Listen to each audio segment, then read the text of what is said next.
हाँ प्यारे मित्रों, रामायण के अपन एक चौपाई और एक दुआ पर सत्संग करेंगे।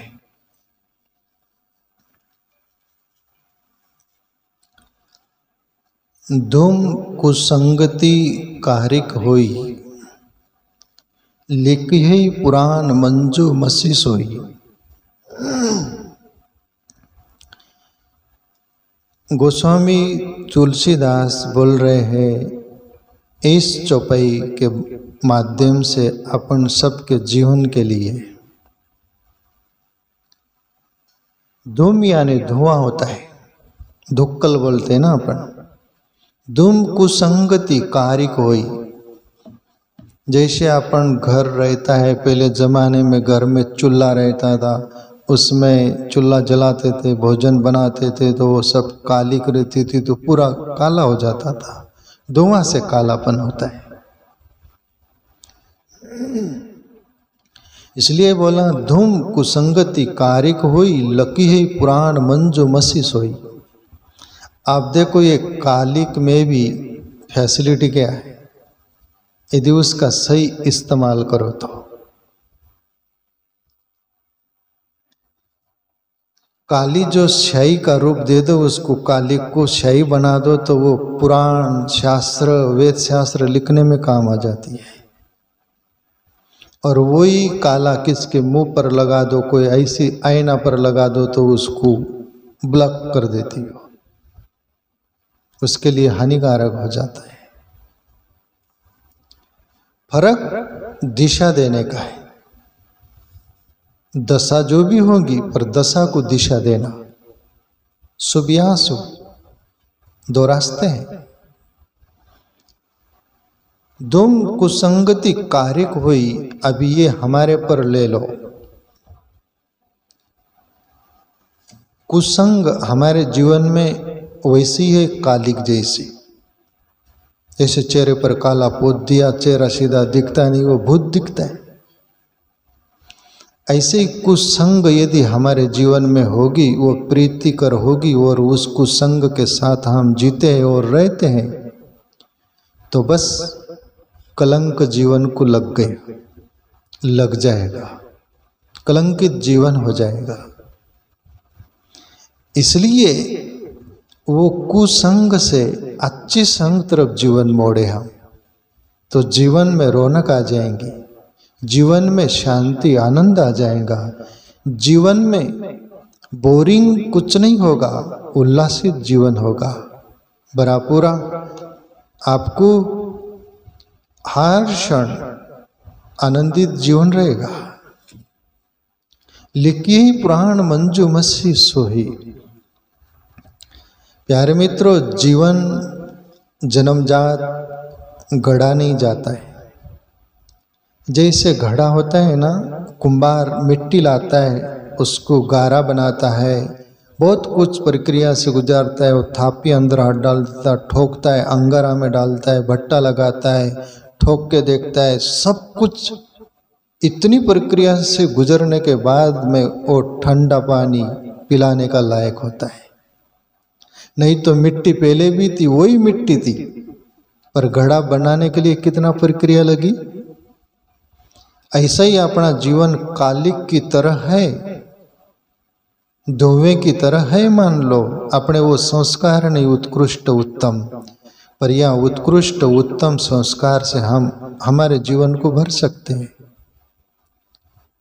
ये काली शाही, काली माँ को ही शाही जैसा रूप देकर, उसकी प्रक्रिया उस अंदाज में कर कर जैसे वेद शास्त्र लिखने के काबिल हो जाती, वही कालिका। ऐसा ही अपना जीवन अनगढ़ था। जैसा पत्थर की मूर्ति बनाते, पहले अनगढ़ पत्थर था, उसको लोग लात मारते थे, उसको गढ़ा गया ना, सही दिशा दी गई ना, तो मूर्ति बन जाती, उसको नमस्कार करते लोग, देवता बन जाता है, परमात्मा का दर्जा दिया जाता है उसको। तो सुसंग जीवन उपयोगी होगी, कुसंग जीवन के लिए हानि होगी। ये गोस्वामी तुलसीदास बोलना चाह रहे हैं। समझ में आता है ना। दूसरी बात बोले, सोही जल अनल अनिल संगाता, होई जलद जग जीवन दाता। उपमा देते गोस्वामी तुलसीदास, और उपमा इसलिए दिया जाता है प्यारे मित्रों, अपन जल्दी कैच नहीं करते, अपना माइंड कंजेस्ट होता है, अपना अंतकरण हृदय भी बहुत सारा जकड़ा अकड़ा रहता है, साफ सुथरा नहीं रहता, जल्दी कैच नहीं कर पाता। तो जैसे छोटे बच्चे को मास्टर जो लोग रहते हैं ना, कितना बारीकी से पढ़ाते हैं, वो तो पढ़ लिए सब कुछ हो गए, पर पहली वाले को 1 2 क ख ग अमुक ढमुक जो भी कुछ होता है, ABCD जो भी, उनको करने की जरूरत है क्या? पर तुम्हारे को सिखाने के लिए सब करना पड़ता है कि नहीं? ऐसे ही संत आपन समझ नहीं पाते, इसलिए एक एक बात दृष्टांत देकर बताते हैं। नहीं तो इतनी बड़बड़ाने की जरूरत नहीं, पर बच्चों के सामने जैसे मास्टरों की स्थिति होती है वैसी संतों की भी होती है। क्या बोल रहे गोस्वामी तुलसीदास? सोई जल अनल अनिल संगाता, होई जलद जग जीवन दाता। अभी देखो ये धुएं पर ही बात चल रही। धुआं जो होता है ना, वो जल और हवा और अग्नि के साथ यदि मिल जाता है तो वो बादल बन जाता है बोले। और होई जलद जग जीवन दाता, और फिर दुनिया के लिए जीवन देने वाला हो जाता है। बारिश होती ना, मेघ बरसते हैं तो कितना हरा भरा कर देता है। सोई जल अनल अनिल संगाता, हुई जलत जगजीवन दाता। अभी प्यारे मित्रों, हमारा जीवन, ये तो दृष्टांत दिया गया, पर हमारा जीवन में रूपांतरण किस अंदाज में हो या होगा, हो सकता है, वो बात समझने जैसे। हमारा भी जीवन धुएं जैसा ही है, धूमिल है, साफ सुथरा नहीं है, पर जीवन में अच्छी संग होगी, सद्गुरुओं की संग होगी, भली संग होगी, तो उसके संग के माध्यम से हमारा भी ये मेघ की तरह जीवन हो जा सकता है। ये मेघ की तरह जीवन हो जा सकता है और हम भी दूसरों के काम आ सकते हैं, दूसरे के जीवन के लिए उपयोगी बन सकते हैं, यदि भली संग मिली, हमने किया, रही, करना चाहे तो। वरना कुसंग से खुद के भी काम के नहीं, आप खुद के ही जो काम के नहीं वो दूसरों के काम के कैसे रह सकता है? खुद का ही जीवन अनगढ़ा है तो दूसरों को घड़ कैसा सकता है? वो खुद का ही जीवन सुधार नहीं पाया, दूसरों का जीवन को सुधार कैसे सकता है? खुद के ही लिए कुछ कर नहीं पाया, जी नहीं पाया, दूसरों के लिए क्या कर पाएगा, क्या जी पाएगा? इसलिए पहले आपने को दिशा देनी पड़ेगी। इसलिए जिंदगी में प्यारे मित्रों, भली संग की बलिहारी बहुत है। तो भली संग अपन चुनिएगा। आगे गोस्वामी तुलसीदास बोल रहे दोहा में, ग्रह वैशेष जल पवन पट पाही कुजोग सुजोग, होई कुबस्तु सुबस्तु जग लकही सुलक्षण लोग। अभी चौपाई ये दोहा जो बोल रहा हूँ इतना समझ में आ जाता क्या आपके? पर उसका पता मर्म जब पता चलता है ना, तब बहरे वाली बात होती हो। बहरा बैठा रहता है, बात चलते रहती, कोई हंस रहे तो वो भी हंसता है, क्यों हंस रहा है उसको मालूम नहीं, पर सब हंस रहे तो हंसते।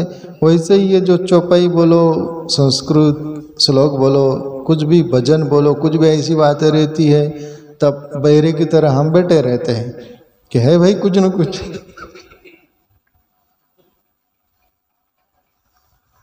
पर उसका भी रस से जानने वाला व्यक्ति सरल इजी करके देता है, तब बहरे वाली बात कैसी होती?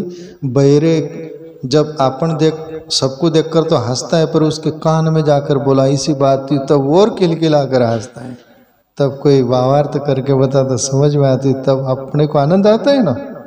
तो देखो अभी ये क्या बात बोल रहे हैं, ग्रह वैसेस जल पवन पट पाही कुजो सुजो, होई कुवस्तु सुवस्तु जग लकही सुलक्षण लो। बहुत प्यारी बात है, मैं एक एक बात करके आपको सीधी साफ करके बताऊं। ग्रह यानी घर होता है, एक शब्द सदन भी बोलते हैं, घर हाउस भी बोलते, सब बोलते हैं, पर सीधा सरल ग्रह यानी घर।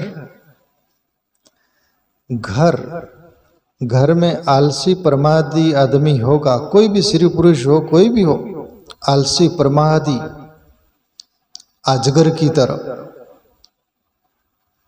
जो मुलुकदास का दुआ गाता हो, अजगर करे न चाकरी पंछी करे न काम, दास मुलुक यूं गए सबके दाता राम, जय जय सिया राम। वो घर को गंदा कर डालेगा कि नहीं। और घर में यदि स्त्री हो पुरुष हो कोई भी हो, क्लीन माइंड है, क्लीन जीवन है सब तरह से, तो घर को भी साफ सुथरा रखेगा कि नहीं। तो ये संग की बलिहारी है कि नहीं। वो घर को बुरी संग मिली तो उसके हाल बुरे हो गए, अच्छी संग मिली तो साफ सुथरा हो गया। गोस्वामी जी ये बताना चाह रहे हैं कि तुम्हारे जीवन में भी भली संग होगी ना, तो तुम्हारा घर रूपी ये देह रूपी घर भी साफ सुथरा हो जाएगा। तुमको इतना तो जीना सिखा देगा, सही ढंग से नहाओ धो, साफ सुथरा रहो, मलिन मत रहो, कपड़े साफ सुथरा पहनो। महात्मा गांधी बोलते थे कपड़े फटे भी हो गरीब भी हो तो सीकर धोकर पहनो। घर जुन्ना पुराना हो, टपरा हो, कुछ भी हो, साफ सुथरा रखो, है ना। तो ऐसी संग होगी और ऐसा जीवन होगा तो हमारा ये शरीर रूपी घर भी स्वच्छ रहेगा। 1 2 दूसरा, अब क्या बोले, वैसे दूसरी बात बोली, जैसे हमारे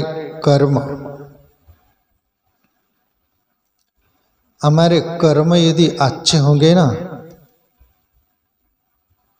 तो हमारा समय बहुत पवित्र जैसा होगा, बहुत उत्कृष्ट होगा, समय का हमें भान नहीं रहेगा।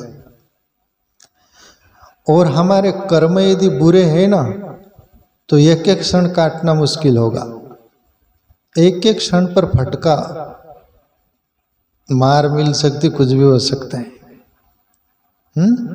वैसे ही जैसे विष है और अमृत है, अमृत यानी अच्छे कर्म, सुकर्म, भले कर्म, वो जीवन देता है, जीवन जीने का अंदाज देता है। और विष आकर्म यानी बुरे कर्म, वो जीवन छीन लेते हैं और समय को दोष देते, समय खराब है, नहीं तेरे कर्म खराब है। तो अच्छे कर्म भी हम भली संग मिली ना उससे ही कर सकते हैं, और बुरी संग मिली तो बुरे ही कर्म कर सकते हैं। तो जीवन में भली संग होगी तो तुम्हारा समय भी अच्छा होगा। दूसरी बात, जल प्यारे मित्रों, अच्छा आदमी होगा, जल की कदर जानने वाला। अभी हम सूरत साइड गए थे, सचिन वगैरह, खारा पानी में नाव, खारा पानी फिल्टर करके वो अपने से पिया भी नहीं जाता, नहाया भी नहीं जाता, अपने को तो मजबूर लगता है कि दुनिया कैसी जी रही।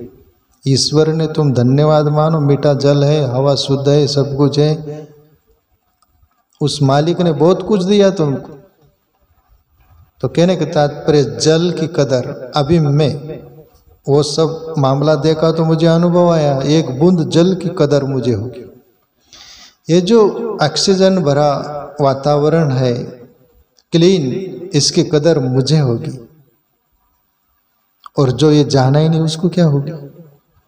इसलिए भला व्यक्ति होगा तो जल की कदर करेगा बाहर से। वो जल रूपी हमारे अंदर क्या है, वो मन है। मन को एक व्यक्ति गंदा कर देता है, पहले ही मन गंदा रहता है, उसको बहुत गंदा कर देता है। मेरा मन है गंदा, इसलिए मैं हूं शर्मिंदा, राष्ट्रीय टुकड़ो बाबा बोले। तो मन रूपी जल को सज्जन आदमी साफ सुथरा रखेगा जैसे जल को रखता है। तो अच्छी संग होगी तो तुम्हारा मन भी पावन साफ सुथरा होगा। अच्छी संग से क्या मिलेगा? परमात्मा का नामस्मरण, ध्यान, आत्मचिंतन, भला जीने का रास्ता मिलेगा, सब कुछ मिलेगा। तो जैसा स्वच्छ जल जैसा ही अपना मन रहेगा। और बुरी संग मिलेंगी तो गंदा पानी जैसा हो जाएगा, वैसा ही मन गंदा हो जाएगा। तो इस संग की बलिहारी पर ये चौपाई है। तीसरी बात बोली पवन। पवन का अर्थ होता है प्यारे मित्रों जैसे हवा। हवा कितना मायना रखती जीवन के लिए, बहुत मायना रखती है ना। हवा जो होती नहीं, ये वायु, वायु कैसे मलिन हो जाती है, दुर्गंध से भर जाती है और शुद्ध सुगंधित कैसे हो जाती है। गोस्वामी जी बोल रहे हैं जहाँ दुर्गंध है, कोई सड़ा हुआ है, मरा हुआ है, ऐसी दुर्गंध है जहाँ से बदबू निकल रही है, वहाँ से शुद्ध हवा भी जाएंगी तो वो दुर्गंध भरी हो जाएंगी कि नहीं? हो जाएंगी कि नहीं? हवा का दोष है कि दुर्गंध का? बोलो। ऐसी दुर्गंध भरी संग होगी ना तो हम भले भी होंगे ना तो हम भी दुर्गंध से भर जाएंगे। हमारा चित्त जैसे बाहर से हवा दुर्गंध से भर जाती है, वैसे हमारा चित्त भी दुर्गंध से भर जाता है। चित्त जो चिंतन करता है वो बुरी संग से दुर्गंध भरा हो जाएगा चित्त। और चंदन के लकड़े हैं, वहां से यदि वो हवा जाती है तो सुगंधित हवा हो जाएंगी कि नहीं? ऐसे ही सज्जन संत महापुरुष भले लोगों की संग होगी ना तो हमारे जिंदगी में भी सुवास सुगंध से भर जाएगा। जैसे हवा पर अटैक होता है, किससे हो रहा है वो? सुगंध से और दुर्गंध से ना। ऐसी बुरी संग होगी तो दुर्गंध से भरा हुआ चित्त हो जाएगा, जीवन हो जाएगा। भली संग होगी तो चंदन का सुगंध जैसा हो जाएगा। ये हमारे पर ही डिपेंड है।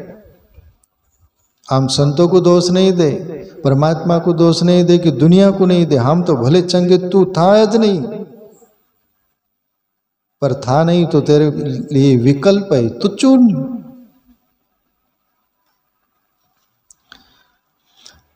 चौथी बात बोली पट, यानी कपड़े की बात है वो। यानी कपड़ा हो, कपड़ा गंदा क्यों हो जाता है? बोलो। कपड़ा गंदा गंदगी से हो जाता है। वो कीचड़ है, कोई गंदा ऐसा है, वो कपड़े पर गिरने दो तो कपड़ा गंदा है। कपड़ा गंदा था क्या? पर वो गंदगी से गंदा हुआ ना। एक विकल्प वो है ना। दूसरा विकल्प वही गंदा तो हो गया, पर उसको धोने का भी विकल्प है। कोई साबन है, पाउडर है, उससे धो डाला तो वो गंदगी निकल जाती कि नहीं? दोनों विकल्प है कि नहीं? फिर हम चाहेंगे क्या? गंदा करना, गंदा रहना कि साफ सुथरा करना? ऐसी ही भली संग होगी, भले विचार होंगे तो अंदर मलिन जो गंदगी पड़ी है अपने अंतकरण में, वो सब धुल जाएगी, जीवन साफ सुथरा हो जाएगा। पाई सुजोग कुजोग सुजोग। गोस्वामी जी बोल रहे बस ये कुजोग और सुजोग से ही होता है, भली संग से बुरी संग से ही होता है। डिपेंड तुम्हारे पर क्या चुनना चाहते हो। किसी को दोष ही मत देना। जो दोष दे वो आदमी को क्या बोलना, कोई बोलने को शब्द नहीं। आगे एक और लाइन है दोवे की। होई कुवस्तु सुवस्तु जग लकही सुलक्षण लोग। और इन बातों की कदर बोले वो ही करेंगे, या दोनों चीज है। बोले होई कुवस्तु सुवस्तु, या कुवस्तु है एक तरफ सुवस्तु है, यानी एक तरफ सुलक्षणा से भरा भलापन है, एक तरफ से कुलक्षणा बुरापन है। तुम चुनना किसको चाहोगे? तुम ही चुन सकोगे, और उसकी फसल तुमको ही काटनी है और कोई काटेगा नहीं। लकही सुलक्षण लोक, और जो सुलक्षण से भरे हुए लोक होंगे वो ही ये लग पाएंगे, यानी देख पाएंगे और समझ पाएंगे और जीवन में अपना कर जीवन को कृतार्थ करना चाहेंगे। बाकी ऐसे मलिन स्वभाव के लोग होंगे जो दुर्बुद्धि बोलो, खल बोलो, मूर्ख बोलो, उनकी चादर गंदगी से भर जाएंगी जीवन रूपी। तो चुनना है प्यारे अपने को, भली संग या बुरी संग।